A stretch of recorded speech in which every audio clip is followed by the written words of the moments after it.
1:30. Welcome to the Rhode Island Public Transit Authority's board meeting for November of 2018. The first item on the agenda is to consider for approval of draft regular session meeting minutes of October 17, 2018. They're in the board package. May I have a motion? So moved. Is there a second? Second. All in favor? Aye. Opposed? Okay, we will defer the consideration of the draft executive session minutes until executive session. Public comment will be limited, as we always do, to 3 minutes, but please, if you have an issue that you think requires more than 3 minutes, make sure you mention that in public comment, and we'll make sure that we have someone get in touch with you afterwards to continue the discussion. Anyone listening to public comment? Mr. Chairman, there are 3 people listed. First one is Ms. Lisa Bluto.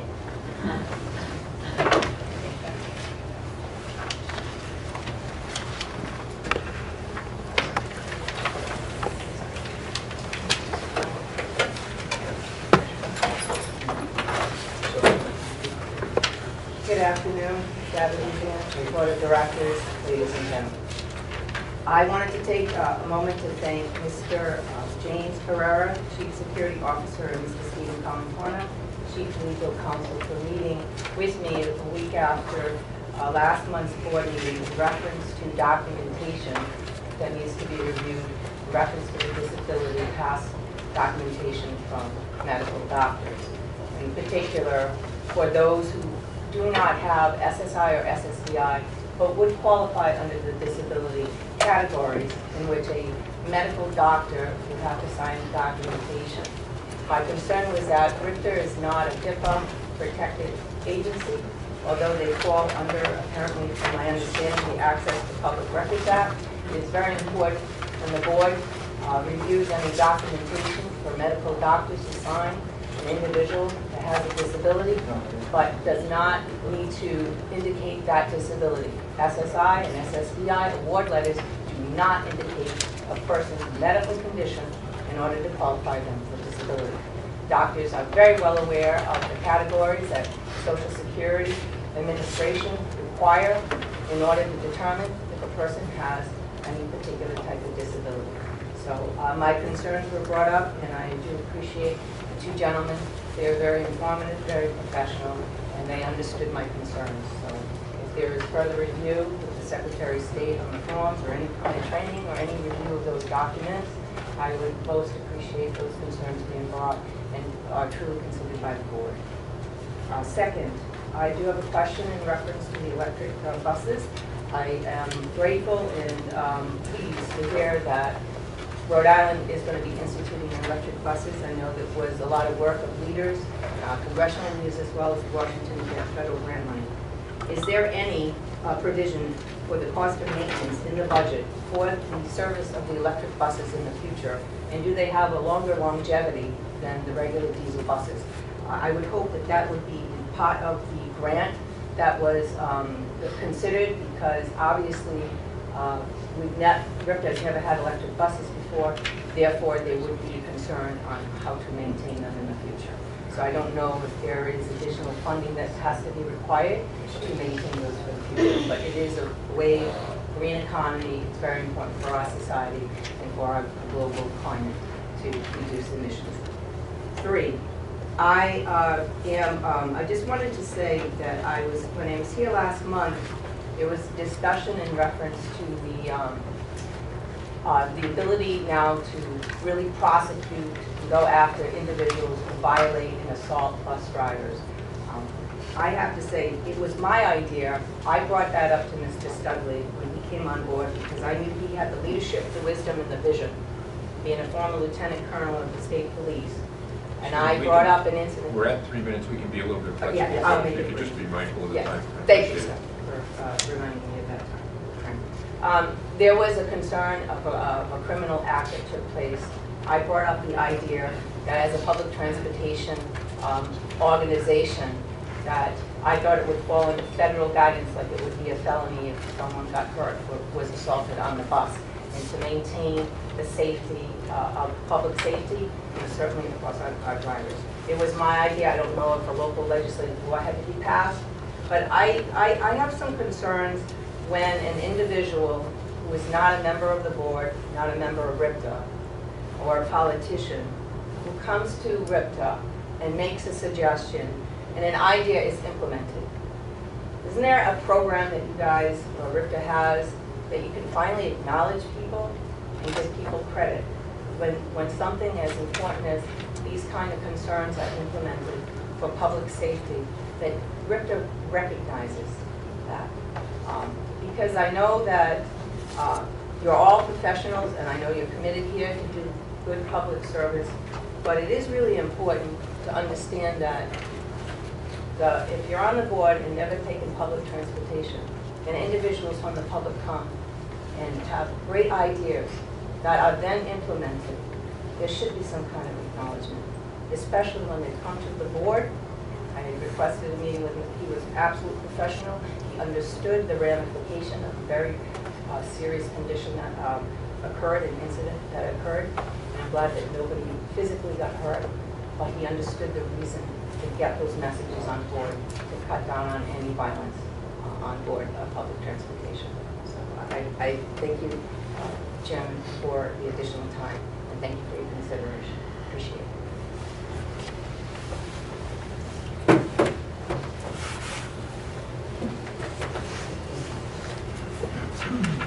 The next speaker is Mr. Barry Choy.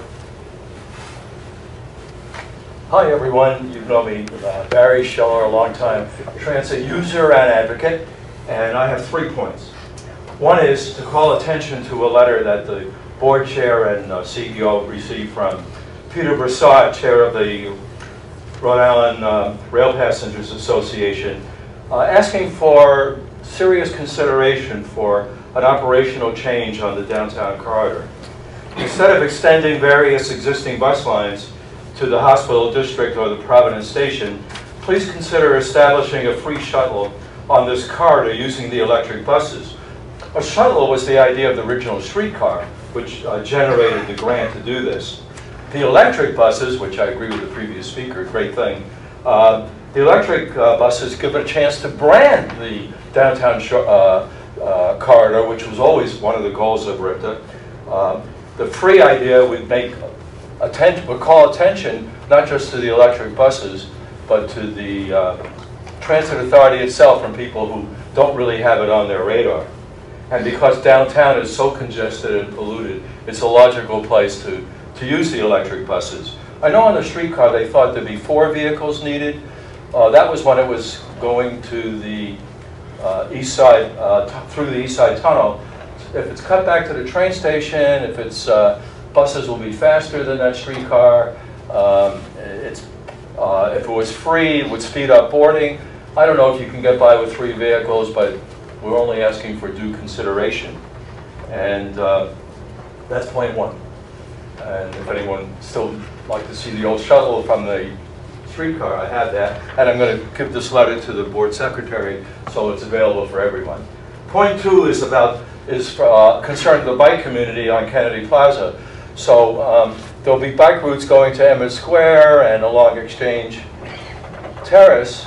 RIPTA is apparently going to abandon that, what I think is called the East Approach, where my Smith Street line boards.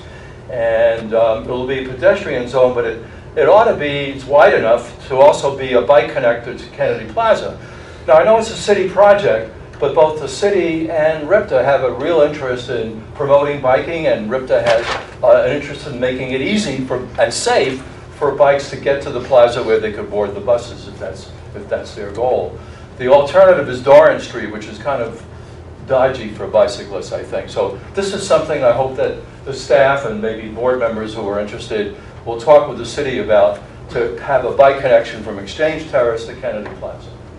And the third point, also on Kennedy Plaza, is I was at a downtown Providence planning meeting on Kennedy Plaza, and they talked about consolidating bus stops to only 6, maybe a 7th temporary one, plus the park and ride. Now I counted 32 bus routes that go downtown, and if we only have 6 stops, even 7 stops, even if there's that temporary one, 7 stops, that's still more than 4 lines on average per bus stop. And it's not just buses piling up, passengers from 4 different lines.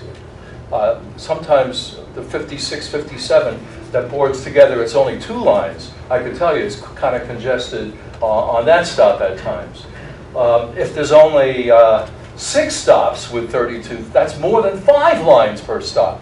So my suggestion is that RIPTA have some backup plans in case it's too congested for the bus operation and or for the passengers, because we don't want to lose service to the city, which is where people want to go. And if there's some interest here who think that that's an excuse to cut buses out of going to the city and making us change somewhere on the periphery, that is not satisfactory. So I want to encourage planning now for what to do if 6 or 7 stops are not enough. Thank you. Oh, one more thing. Happy Thanksgiving. It's my favorite holiday. I hope you all enjoy it too. Thank you. Last speaker is Don Rhodes.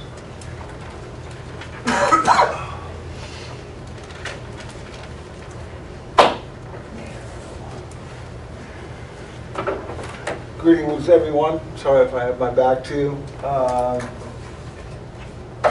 It's nice to be here today.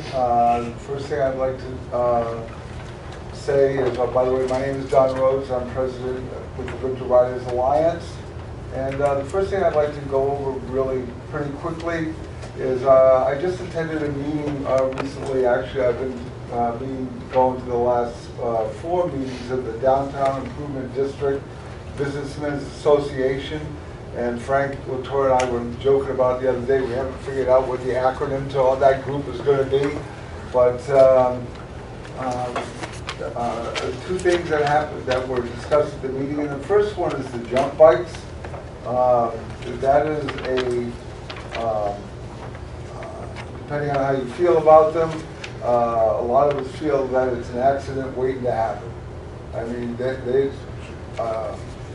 and so, and I think it's only going to be till someone gets really run down, which has happened to quite a few bus passengers, that it's going to be taking regulations form. What also happened at the downtown meeting was that they did put up a subcommittee, of which I was asked to be part of, to see what they're going to do about some possible regulations. But right now, it can get pretty wild out there, especially when people get out of school and out of classes. It's like someone's, the rules of the road really aren't quite being followed, and I'm really concerned, as are a lot of the business people in the downtown area, about the safety issues that they bring up.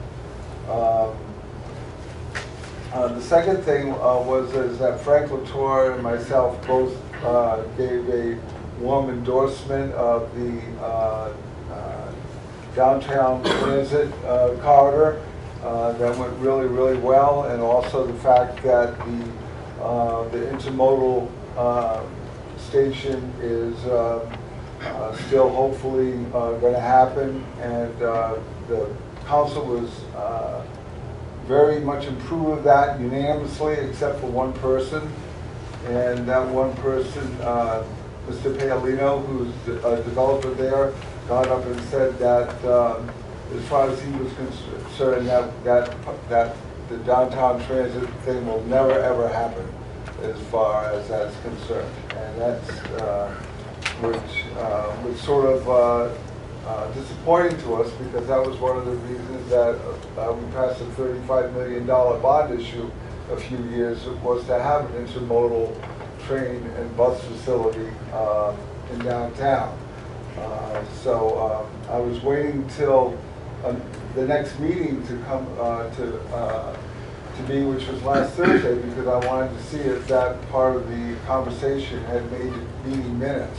And it wasn't on the meeting minutes, and so I questioned Mr. Paolino about the fact that what about it that was so much so that he would have to make such a comment as that. And he said that 3.5 minutes, just so I'll give you something. Okay, he shouldn't have said that, and that this was a personal opinion, and it had nothing to do with the board. But it was sort of a little disconcerting to hear that someone who has as much influence as he does within the business community downtown, that he's not on board with it. And the last thing I'll make real quick is we know that all the retail businesses downtown are getting ready to extend their hours. It would be nice if RIPTA could find a way to extend the hours of the terminal, because there's nothing going to be, when the Christmas shoppers are downtown, it would be really nice to have that terminal open, and that way people can actually come down and do business and feel comfortable. That's all I have to say for now. Thank you. Thanks for the extra time.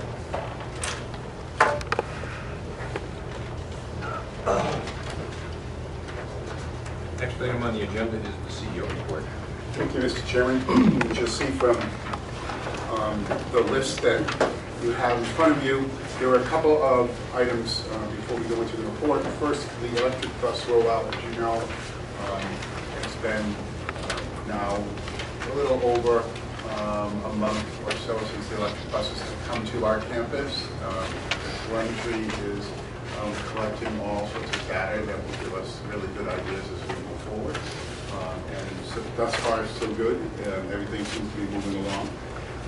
Director Almeida and I have had numerous meetings about the Peppercorn Falls train station, which was announced again about 3 weeks ago, and some discussions on what will happen there. We are looking to continue in our present location until the new train station and bus hub is constructed, and negotiating to be able to do so.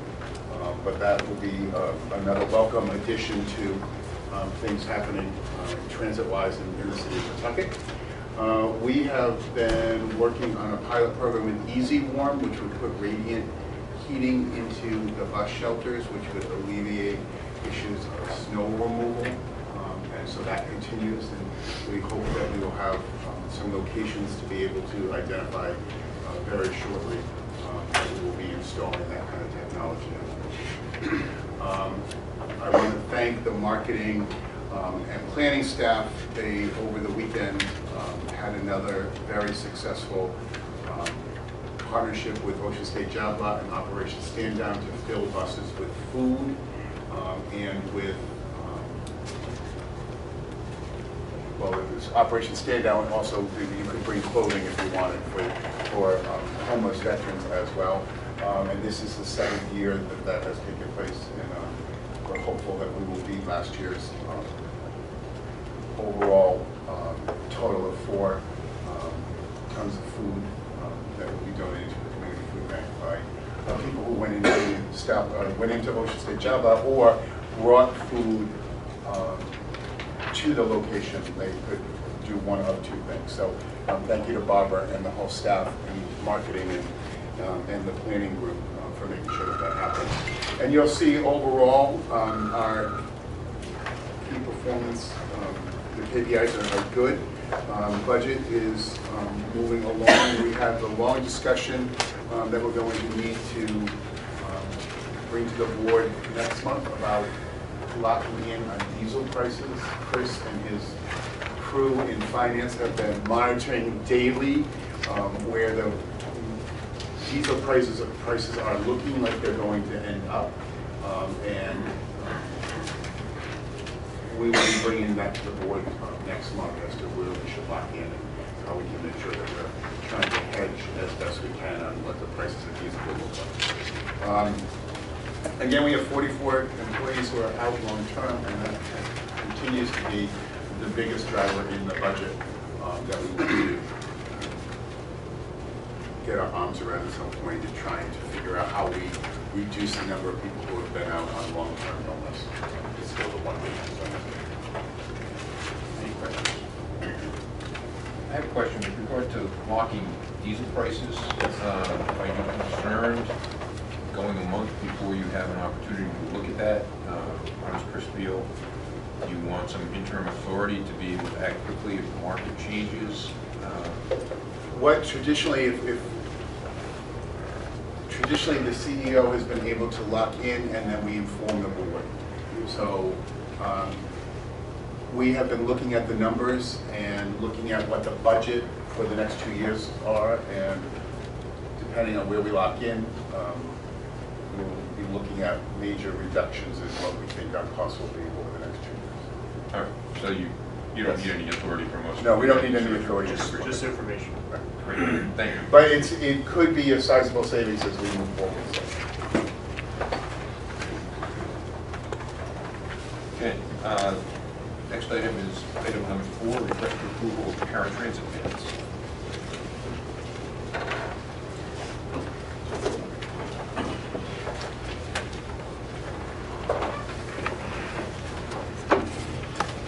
Good afternoon. Here to request a board award of contract to Atlantic Shuttle Top of South Grafton, Mass. to supply and deliver 25 paratransit vans for a total cost of $2,168,625. This award also includes an option for up to an additional 25 vans to be purchased at the sole discretion of the authority. Bid was issued August 7, 2018. A pre-bid meeting was held August 23rd. The bid deadline was September 28th. One company, Atlantic Turtle Top, submitted a bid response.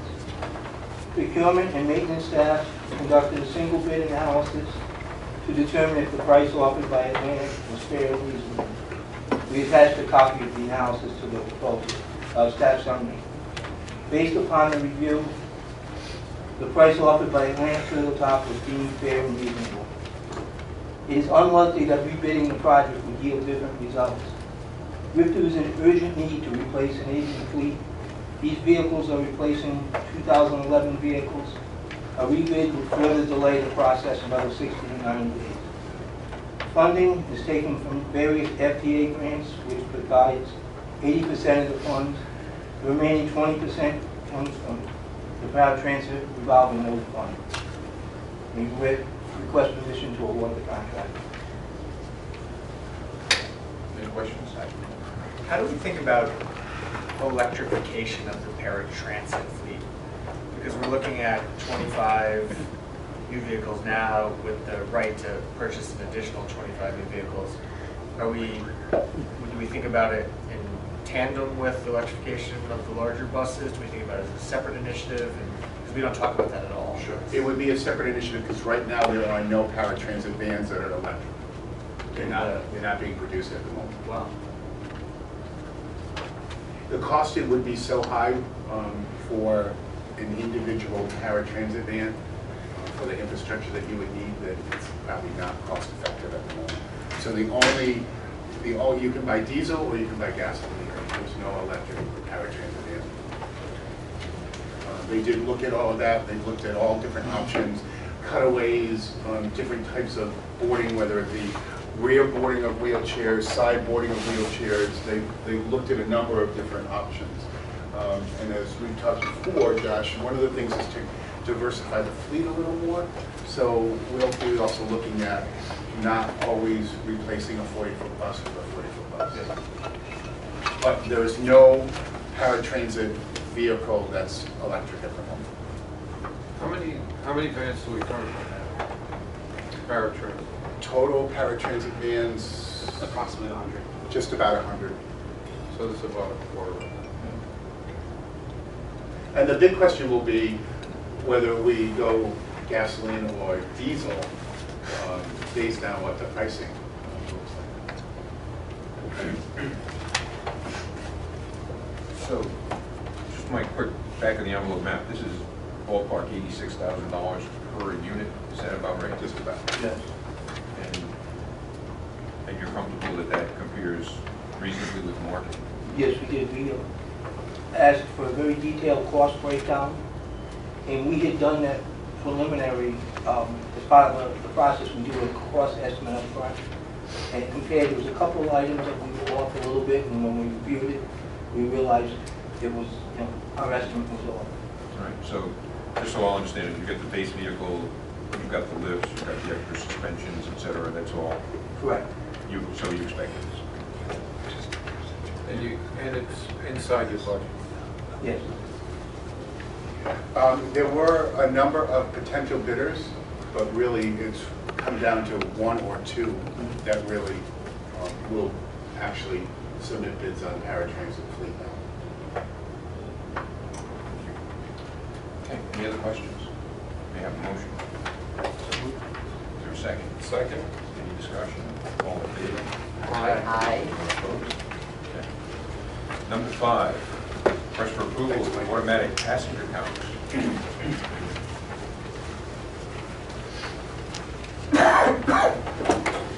Good afternoon.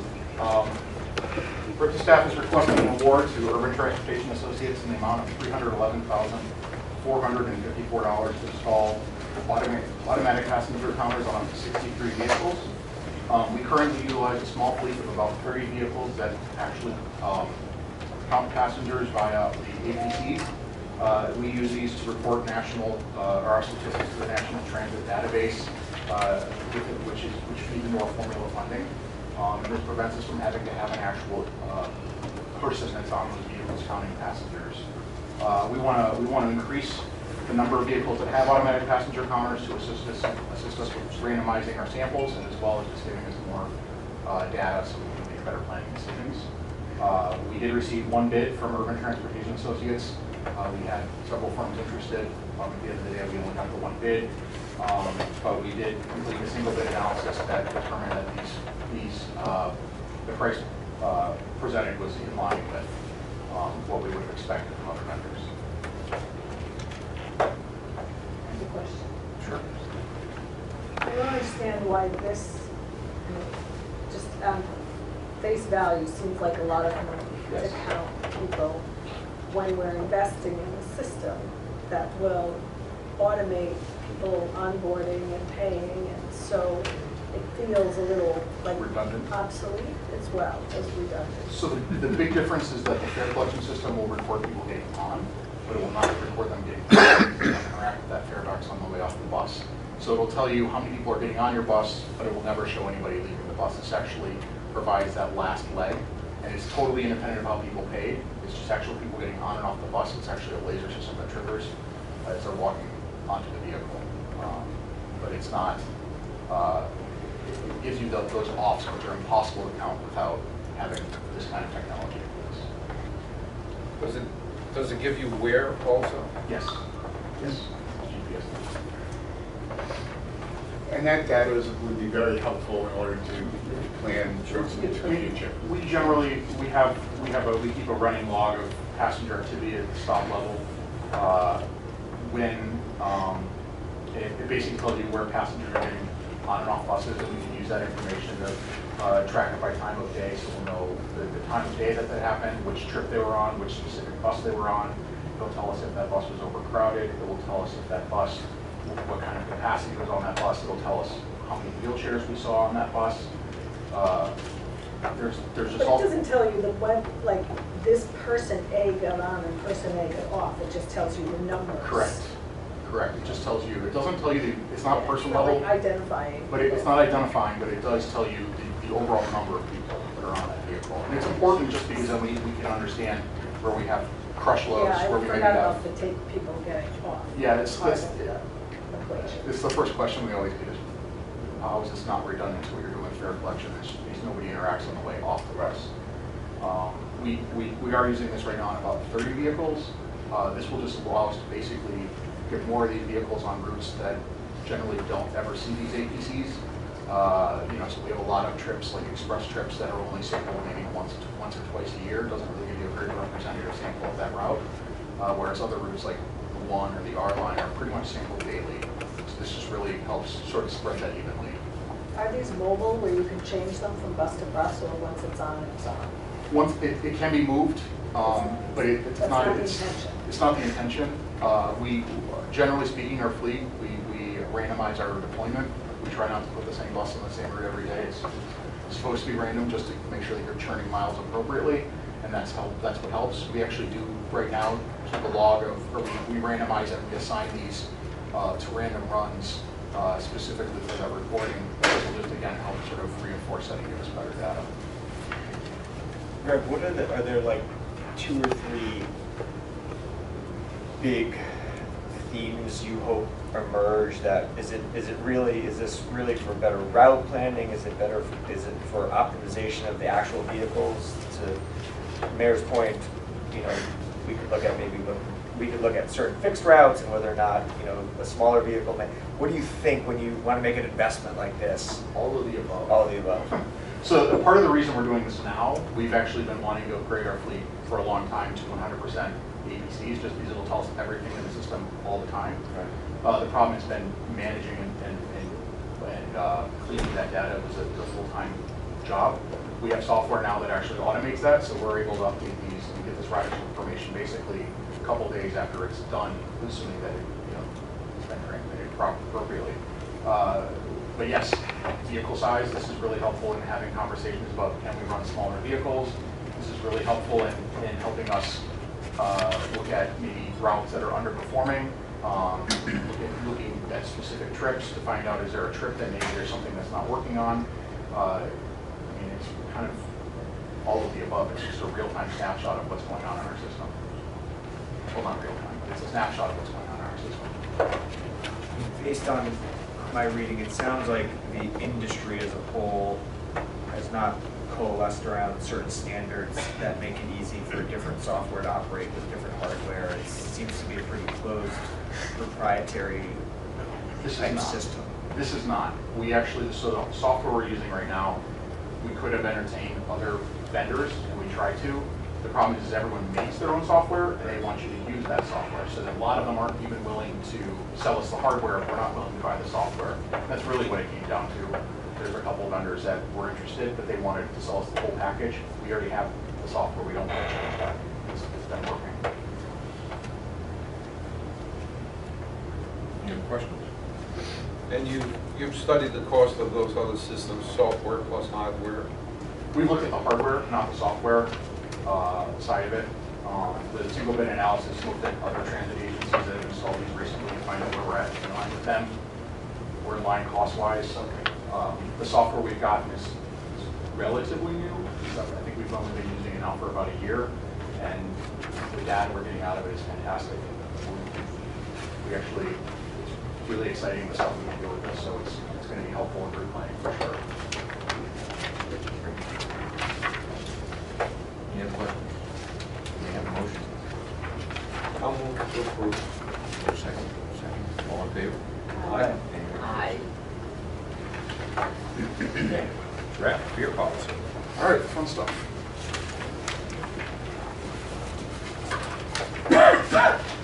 Sorry.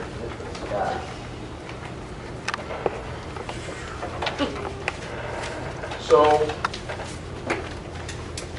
as everyone is aware, we've been, over the past couple of years, working on an upgrade to our fare collection system. And as part of that upgrade to that fare collection system, it's basically presented us with a unique opportunity to revisit our fare collection and how we approach fares as an agency. So today I just want to give you a really quick reminder as to why we're actually doing the project, give you a very quick overview of the history and where we're at right now, and then we're going to dive into the fare policy. And this is really just meant to be a first opportunity for you guys to understand where we're coming from, because we're going to be making several asks of the board in the next few months. We just want to make sure that everyone is up to speed so there's no surprises. So the purpose of today really, or the purpose of actually upgrading our fare collection system, there's really a few different reasons, and these are just the ones that came to mind at the top of my head. I'm sure we could add probably another 5 or 6 to this. But the reality is our current fare collection system is outdated, and it's using old technology, and it's also very mechanical, which leads to a lot of breakdowns. So we see a lot of trim unit failures, which are the actual readers on the machines. That's very expensive for the agency. It prevents us from collecting fares, and it requires us to send out maintenance to actually repair those in the field. Because of the fare collection system we have, we're pretty limited in what we can do. So it leads to policy decisions where fare policies are confusing, contradictory, and inconsistent with price. And then it's paper-based, which basically, we're trying to move away from paper as a society, and really as an agency, it just creates a lot of extra fabrication costs. And then historically, really our changes in fare structure have been reactive to external factors, budget crises, et cetera. So we're not ever really thinking about this as a cohesive package of items. We're thinking, you know, we have a budget crisis, how do we fix that problem, adjusting the price here or there. And then additionally, there's the equity side of this, specifically fare products that we sell, especially some of the more expensive ones like monthly passes can be really difficult to afford for people who are low income or don't have access to $70 at any one point in time. So the project history, I'm not going to go through all of this, but the short version of this is that we completed a fare study. We've been working on specifications for a fare collection system. We purchased that system. We were in the middle of installation right now. And everything dark blue at the bottom is what's going to be coming down the pike. So, excuse me for interrupting, but how many people are using the mobile payment app? Kevin, do you know off the top of your head? About 4,000. About 4,000. Oh, that's great. Yeah, it's been going up every month since we've. Greg, can we jump in for 1 second? Absolutely. One of the things that I think is very interesting about this whole project is currently, if you have a bus pass from us and you lose your bus pass is not registered anywhere. And I think it's really important that one of the things that Greg has really been working on is in the new fare technology, you'll be able to register your bus pass in the cloud. So if you lose your bus pass, we can then replace it with the value that's on it and cancel the other. So this is really helpful for a lot of people who, you know, the hardship cases that we hear of, I don't know what I did with my bus pass, I lost it, I just bought it, and we have no way to prove that you actually bought it. So this is, I think, really consumer friendly in being able to get things registered so that if you do have a problem, we can replace it. So just, I've shown this slide before. This is just a little reminder of where we are. Today we're in the world of magnetic media, which again is pretty limiting. The gold standard is basically using what's ever in your pocket, whatever credit card you have. We're not moving that way fully. We're going to the next best thing, which is our account-based system. And that will again allow us to create this world where things like protected value are. So how it'll work, you'll be able to add, you'll be able to create an account online, add your fares, manage it all online. You can share that with your family members. You can add money in your friends' accounts if you want to. You don't have to do any of it. You actually don't even have to register an account. As long as you have a card, you can anonymize your account completely and sort of dissociate from it if you'd like to. There are some benefits to creating accounts, namely that you'll have those types of protections where if you lose something, we can find it easily by searching for your name. But the crux of this is we're creating these online accounts. Then to access the bus, you either have the combination of the physical card in your pocket or a mobile app that's on your phone, both of which are linked to that account and can then access those funds. So when you're boarding, you just use the onboard validators to either scan or tap your product, and you board the bus. We actually just began installation on this last week, so we have 2 buses we've been prototyping. We've actually 6 buses. These are just images from 2 of them where we've installed the validators on our vehicles. We'll be testing those out over the next few months with the full installation coming end of April of next year. So what this all means on the policy side is that we're really poised for much greater flexibility to be responsive to our passengers' needs. We can create new products. We have new sales options. We have a greater online presence. We'll have you can purchase products at up to 400 retail locations around the state. We can integrate with the MBTA or GATRA or CERTA. We can create more EcoPass programs with better account management for those businesses, and we'll just have overall greater flexibility. So if we want to do promotional fare products or targeted outreach or getting fare products in people's hands for specific events, we'll have those options. So it presents kind of a unique opportunity for us. We're at the proverbial fork in the road. We can either continue as business as usual, or we can try to update our policies to reflect that we have these new things in our hands. And so we're going to talk about the policy. So back in 2016, we identified some goals for our policy as part of our fare study, and those included simplifying fare products, improving system reliability, efficiency, and accuracy, streamlining the boarding process, introducing new products and sales outlets, introducing new fare technologies, establishing an appropriate revenue goal, and attracting new riders to the system. And the objectives to do this are through ridership, simplicity, efficiency, equity, and revenue. So You actually have it in your board packet, a copy of the proposed policy. Over the next month, if you have the opportunity to review that, it's wonderful. But here's just basically an overview of the things we're hoping to change as part of that policy. The first one is we're going to introduce reloadable smart cards and products. We don't currently have that today, but the impact is that passengers will be able to store value on their accounts and board more easily. We're additionally proposing cash boardings to become exact change only. Currently, we're issuing change cards, which is part of that trim unit. Passengers paying cash will be incentivized to transition to the new fare collection system, getting cash out of their hands and making the boarding process go more quickly. This is actually becoming quite standard in the transit industry. If you board with a $5 bill and your fare is $2.50 and you don't have $2.50 or it's $2, you either have to add that money to that account or it's expensive, right? Yeah. And it's really just we're trying to move away from those fare boxes as much as possible. We also are proposing to discontinue trip-based media and transfers. Right now, you can request a transfer that allows for 2 hours of travel. We're proposing in the new fare collection system that transfer is actually just built into your product completely. So every passenger, rather than buying a single trip, you're just buying 2 hours of access to the system. And then because we're creating these account-based systems, we no longer have a need to sell trip-based media. We sell a 10-ride product currently because passengers don't have any other way to buy a quantity of trips. In the new system, you just put $20 into your account and you've got 10 trips. So, yes. If I may, while you're here, when you're talking about discontinuing trip-based media and transfers, I want to channel the Riders Alliance a little bit here and Don Rhodes. At present, our riders get on a bus, they spend $2 and they buy a transfer, and if they're going to a supermarket, that 2 hours isn't quite enough to get them home without spending another $2.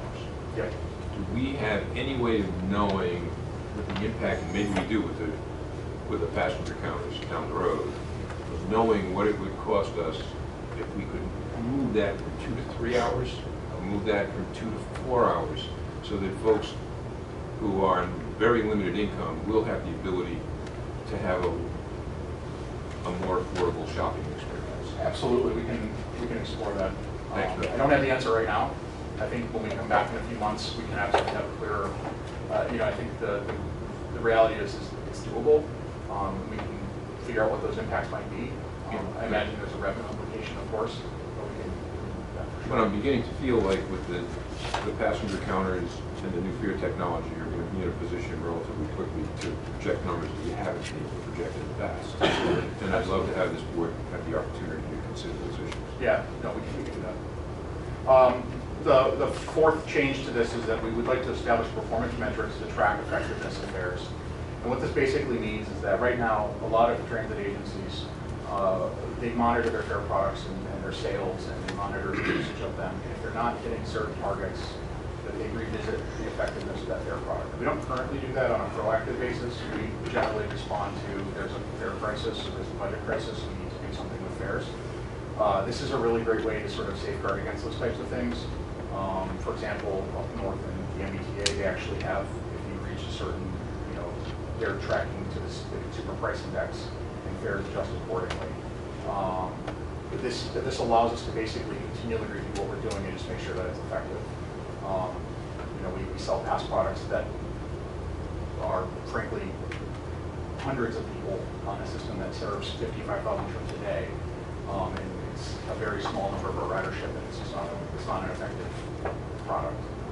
And then the last thing that we'd like to propose is introducing what we're calling Earn As You Go. This is probably the biggest change to our fare system. It currently does not exist. And what this does is it basically ensures that passengers earn pass products regardless of their ability to pay for a lump sum at the beginning of the month.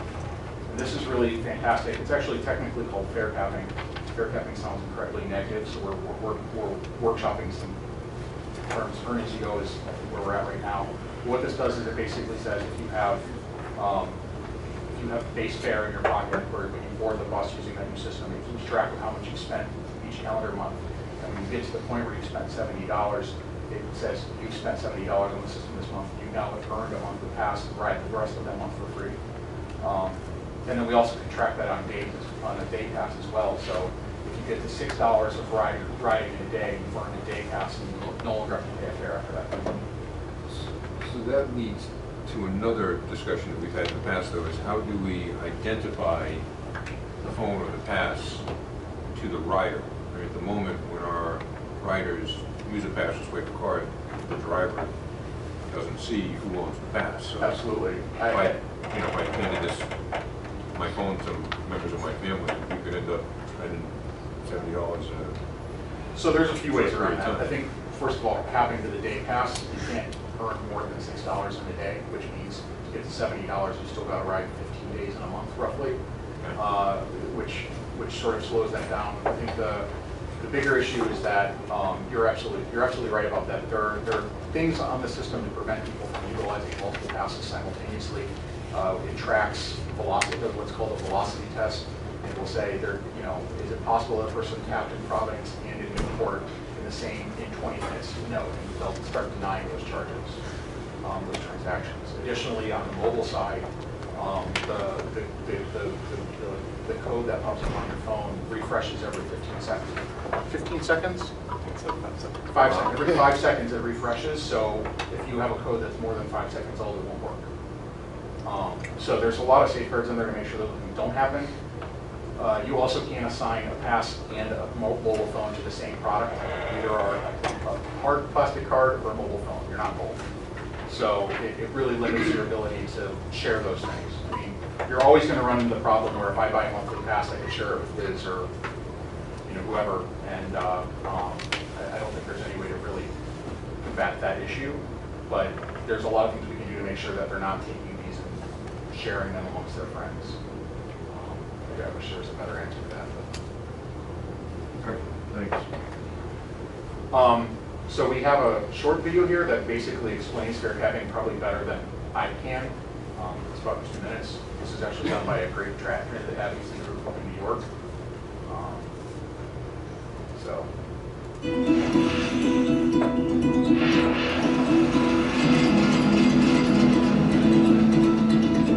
Meet Jenny. Jenny lives in Queens and works as a home health care aide. She never has a lot of money to spend at one time, so Jenny buys single ride Metro cards to get to and from work and tries to limit her transit use beyond work trips. But it doesn't quite work out that way. She has to take her kids to the doctor and to see her parents in Canarsie, and to go grocery shopping in the rain and to a party in Manhattan. Over the course of the month, Jenny ends up spending $185 on transit.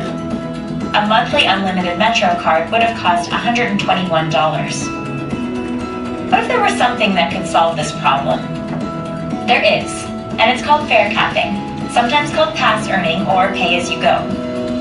It's a payment system used by a growing number of transit agencies around the world, like TriMet in Portland, Transport for London, and Leap in Dublin. Let's say you've taken 2 rides on transit in one day. After that, you won't be charged for any further rides because you've earned the equivalent of a day pass. The same principle applies to monthly passes. Once your number of taps has reached the cost of a month pass, you can ride free for the rest of the month. Fare capping allows for travel and financial flexibility, meaning you won't need to try to guess the number of trips you'll make in a given period. It solves the problem of people who can afford the least upfront costs paying the most. Fare capping also encourages people to ride transit instead of using other modes, which is good for cities. The FTA will soon have the technology to implement fare capping when it begins replacing the Metro card in 2018. Adopting fare capping as a part of this change would help Jenny and others like her, and would make paying for transit simple, intuitive, and fair for all New Yorkers. It's a no-brainer.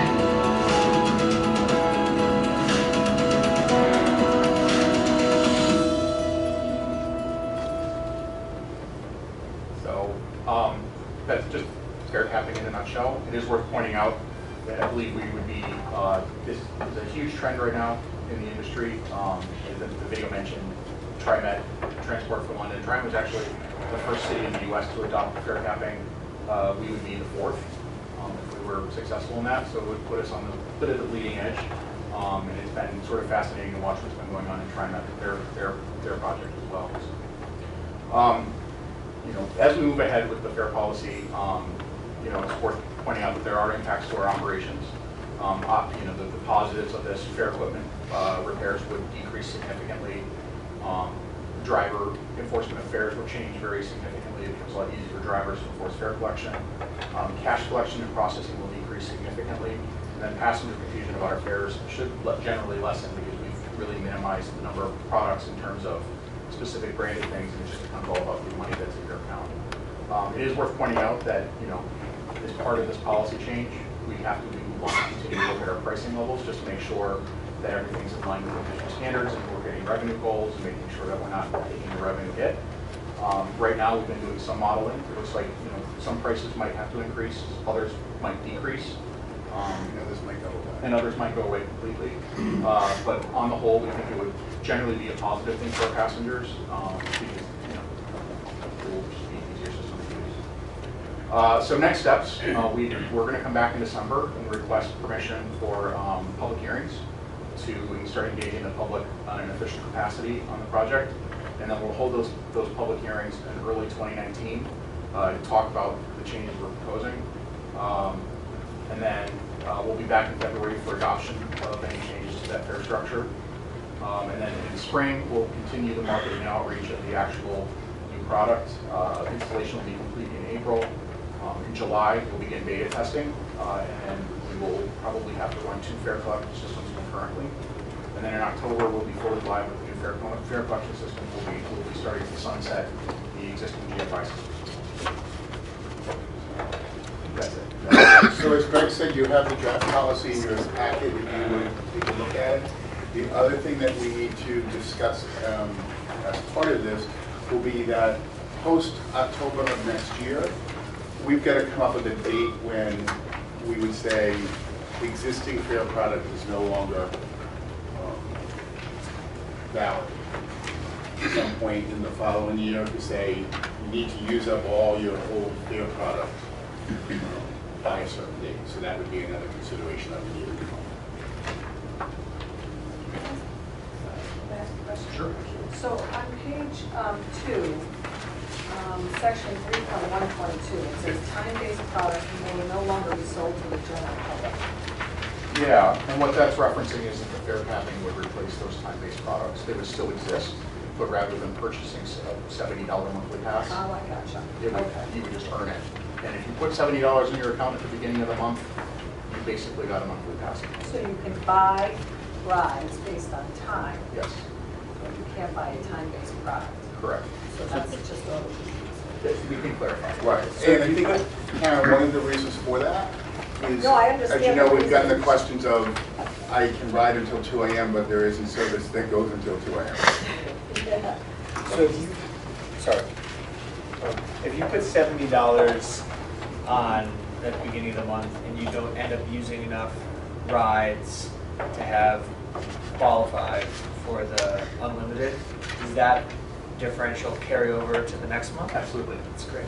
Hats off on looking at these types of policies and utilizing technology in this way. This is exciting.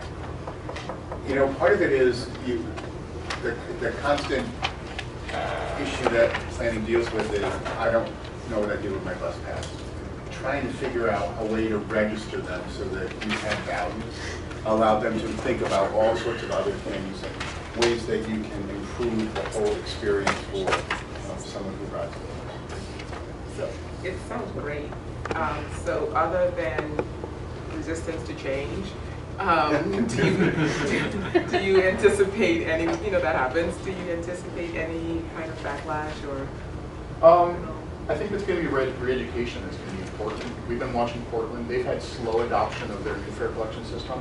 That's largely because they've said they don't want to start sunsetting their current one until they reach a certain threshold on the new one, but they're not doing anything to actually encourage that movement over to the new system. So people are just using the old system and thinking, well, I'm just going to keep doing this until they tell me to stop. And there's other, I know C-Tran, which is their partner agency on their fare collection project, has pushed people into that new fare collection system so they can discontinue their old one.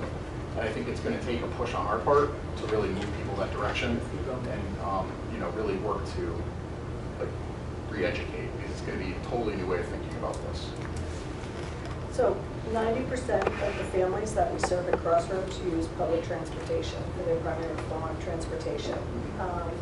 And that's just the families. So it would be great when this is all going, if we could, if there's part of your communication and marketing plan could lead to the populations that are probably harder to reach, and we'd be happy to host things at either Harrington Hall or at our shelters or.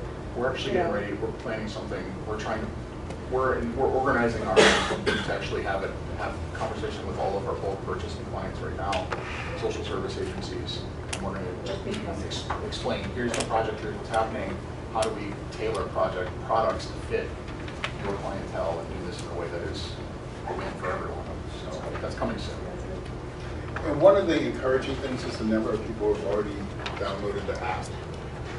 So I don't think that we anticipated that many people actually downloading it as quickly as they did. So it gives us an indication that people are receptive to the change. So we think that there's a good indication of how we can support this. So, as I'm looking at this, and this is very exciting, thank you very much for your good work on this. We had talked in the past about potential zone-based products, which I am not necessarily in favor of, but it seems to me there's a kernel of being able to enable a pass that would work to board a bus within a particular radius of a person's household location. And again, I'm thinking about getting folks to and from a supermarket, to and from essential services. Would we have the ability, for instance, to tailor a pass that way going forward? Possibly. I don't know off the top of my head if that's been developed. I want to talk to our vendor a little bit about that. I know we are looking at, we've been very clear with them that we want to retain the flexibility to start thinking about targeted fare promotions. Mm-hmm. So thinking about, for example, if there's an event at PPAC, targeting people who are attending that event, either through their ticket purchase or working with PPAC to get fare products in their hands so that you reduce parking downtown, working with, we work closely with DOT on getting people out of cars, especially around construction. So working with them to target fare promotions for specific express routes, those types of things.